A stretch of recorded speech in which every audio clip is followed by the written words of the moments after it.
کەمبوونەوەی کارەبای نیشتیمانی و دابەشنەکردنی نەوتی سپی لەلایەن حکوومەت و گرانی نرخەکەی لە بازاردا وای کردووە بەشێک لە وڵاتیان هانا بۆ بەکارهێنانی دار ببەن. ژووری بازرگانی سلێمانیش دەڵێن تا دێت خواز لەسەر بەکارهێنانی دار زیاتر دەبێت وەک جێگرەوەی کارەبا و نەوت. ئەوە ژوای کردووە نرخەکەی ڕوو لاڵکشان بێت. هەموو کەسێک دڵسۆز نییە بڕوا تەنها دارە وشکەکەی ببڕێ، بۆیە یعنی نرخەکەیشی بەهۆی ساردیەوە بەهۆی داخوازی زۆرەوە بەهۆی نەبوونی سوتەمەنی وا ئەکا کە نرخەکەی هەر بەرەو سەری شۆ بچێ. ئێستا نەگەر لە گوندەکان بەڵکو لە بەشێک لە گەڕەکانی ناو شاری سلێمانیش هاوڵاتیان پەنایان بۆ بەکارهێنانی سۆپای دار بردووە. نیشتەجێی گەڕەکێکی سلێمانی و دەڵێت کەم دەرامەتان نەتوانای کڕینی نەوتیان هەیە و نەتوانای کڕینی داریان هەیە بەهۆی ئەوەی ڕۆژ بە ڕۆژ نرخەکەی زیاتر دەبێت و حکومەتیش نایەڵێت باشکرا دار بەکاربێنن. بەرەوە دار بەکارێنن خەڵک دار بەکارێنێ نەکار بەهەیە نە نەوتێ نەخافێ مەسبورە کارەبا دار بەکاربێنە ویاڵێ ئەوش ئەگەر نەیگرن ئەگەر بیگرن قوڕی بۆ گیرێتەوە کێوە حکومەتە ئەگەر حکومەت وا بێ خوا لێ منوەستێنی وەخاتی قورئان وەخاتی خواتی خۆ بیبەیتەوە.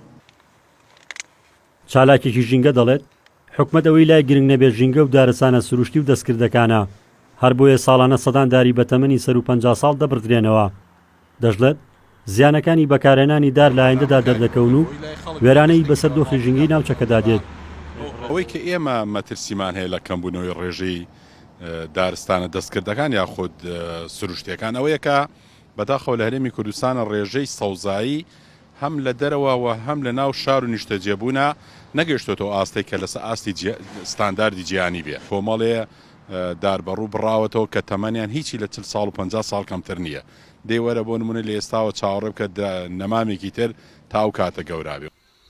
سەرباری چەندین بەڵێن باوڵاتیان بۆ دابینکردنی نەوتی سپی بەر لە وەرزی زستان و دەستپێکی سەرما کەچی تا ئێستا نەنەوتی عێراق گەیشتووە و نەنەوتی حکومەتی هەرێم لە سلێمانی دابەشکراوە.